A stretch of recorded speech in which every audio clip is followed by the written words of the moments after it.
You are listening to PastThink.com audiobook. Please like and subscribe, thank you. Chapter 30. Yuan Shao runs out of food and is defeated. Cao Cao burns down the granary. It is a huge army that Yuan Shao leads out and heads towards Guanzhong. In response, Cao Cao can only muster about 1/10 the number, but he sets out too. When news of the scale of Yuan Shao's army reaches Cao Cao, his advisor Sun Yu urges immediate action. Our men are veterans and can take on 10 of theirs, but our supplies are very limited, and will run out quickly if this is a prolonged campaign. Attack now, he says. Cao Cao concurs with this, and so he advances upon Yuan Shao's army. Confronting each other, Cao Cao and Yuan Shao trade abuse. I had the Son of Heaven make you a supreme commander, and now you have turned rebel, shouts Cao Cao. You might pretend to be the prime minister, replies Yuan Shao, but you are nothing but a traitor to the Han. The stink of your crimes even reaches heaven, and you claim I'm the traitor. I have the imperial authority to punish you, cries Cao Cao, to which Yuan Shao replies, and I have the secret imperial command that was hidden in the belt as my authority. So battle commences. Champions ride out, but none triumphs, and then the armies clash head-on. It is Cao Cao who breaks first and retreats, defeated by the sheer number of the enemy's arrows. He and his men return to camp outside Guanzhong. In response, Yuan Shao moves his camp to confront them. Here stalemate ensues, despite all sorts of military tactics, such as trying to tunnel under Cao Cao's camp and blow them up.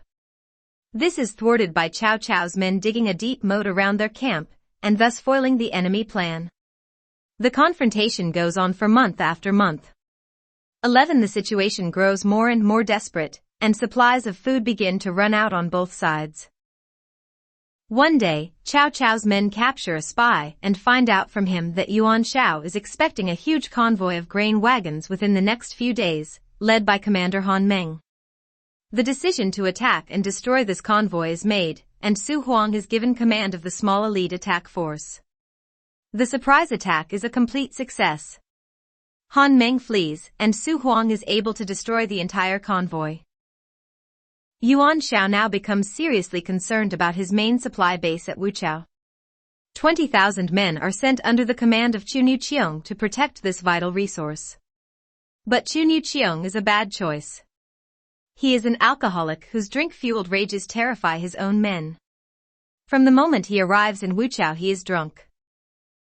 Now, in a reverse of what happened earlier, one of Cao Cao's messengers is captured by Yuan Shao's men. The letter he carries reveals that Cao Cao is running desperately short of food. It is an old friend of Cao Cao, now on the staff of Yuan Shao, who brings the letter to Yuan Shao. Su Yu is his name, and he urges his lord to attack Cao Cao's capital at Xuchang, and at the same time attack Cao Cao's camp outside Guanzhong. He is almost out of food, and this is the time to strike. But Yuan Shao, ever cautious, suspects a plot. Cao Cao is so cunning. I think this letter is a trick. But, says an exasperated Su Yu, unless we attack now we'll lose this golden opportunity. However, Yuan Shao is equally suspicious of Su Yu and his past links with Cao Cao. You, he shouts, you're part of Cao Cao's plot. I could have you executed now. But instead just get out. Get out. Su Yu is in despair, viewing Yuan Shao as little more than a fool, and in his anguish he takes up his sword meaning to kill himself. He is restrained by his own men and they say, as Yuan Shao is now doomed to failure, why not cross over and rejoin Cao Cao? And this is exactly what he does. So delighted is Cao Cao to hear that his old friend Su Yu has come, he rushes out to greet him, not even waiting to put his shoes on. Tell me, my old friend, how can we defeat Yuan Shao? First tell me, says Su Yu, how much grain do you have? At least a year, says Cao Cao, whereupon Su Yu says, really? Well, perhaps more like 6 months, confesses Cao Cao, at which Su Yu rises, ready to depart, saying, I came to you and never expected you would lie to me. I'm sorry, old friend, says Cao Cao, honestly, just 3 months. Su Yu smiles and says, the world calls you a liar and thief, and now I see why. Ah, says Cao Cao, warfare is all about subterfuge. We've about a month's worth of supplies. Cut this out, says Su Yu. You've actually run out, haven't you? How on earth did you know that, demands Cao Cao, whereupon Su Yu shows the captured letter. So what can I do now, asks Cao Cao.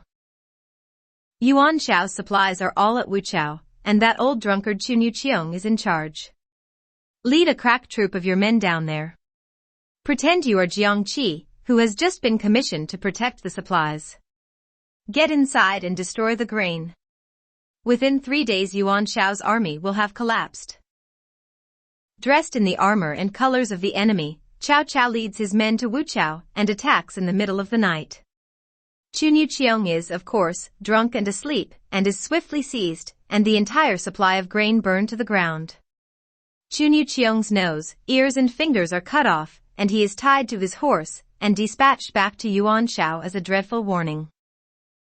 When news of the disaster reaches Yuan Shao, he calls his advisors together. It is Zhang He who offers to go to recapture Wuchao. But Yuan Shao so fears Cao Cao that he won't order a direct attack. Instead, believing he is still at Wuchao, he orders an attack on the enemy camp at Guandu. Zhang He disagrees, pointing out that Cao Cao is too cunning to leave Guandu unprotected. But Yuan Shao won't listen. So Zhang He is sent with a small force to attack Guandu, while Jiang Qi is sent with a larger force to recover the stolen grain. Jiang Qi and his men are wiped out by Cao Cao's men, but Cao sends a fake report to Yuan Shao, saying that Jiang Qi has triumphed. This leads Yuan Shao to think the grain is secure, and to direct his men to attack Guandu alone. Cao Cao has set up a trap. With his men in the camp attacking from the front, he comes up from the rear and catches Zhang He and his men, and the additional troops sent by Yuan Shao in a pincer movement. Zhang He is left deeply disillusioned by Yuan Shao's obstinacy. He is also aware that enemies within Yuan Shao's court are slandering him, saying he has sided with Cao Cao and helped him in his attacks. Given he has nothing to return to at Yuan Shao's camp, he decides to transfer his allegiance and join Cao Cao. As Su Yu notes to Cao Cao, Yuan Shao has lost him, and now one of his greatest commanders, Zhang He. Now is the time to strike. His men are troubled and fearful. Spreading rumors of where they might launch their assault, they make Yuan Shao divide his army and scatter his forces widely in preparation for the supposed attacks. Then Cao Cao drives straight at the main camp. Yuan Shao's men panic and flee. Yuan Shao doesn't even have enough time to put on his armor. Leaping on his horse and abandoning everything, he escapes with his youngest son, Yuan Shang. It is said that upwards of 80,000 of his men are killed that day. The soil turns red with the blood. Untold numbers drown. In among the papers abandoned by Yuan Shao, Cao Cao finds many letters from men in his own capital city, who were in secret communication with Yuan Shao. Urged by some to kill them all, he says, no. To be frank, when Yuan Shao seemed to be the strongest, I wasn't sure whether I would survive. So I can't blame others for hedging their bets. So he has the letters destroyed, and nothing more is done. Now Cao Cao orders an all-out attack on Jizhou. Overconfident in his strength, he lost. Weaker but with better planning he won. So who will triumph now? Let's find out.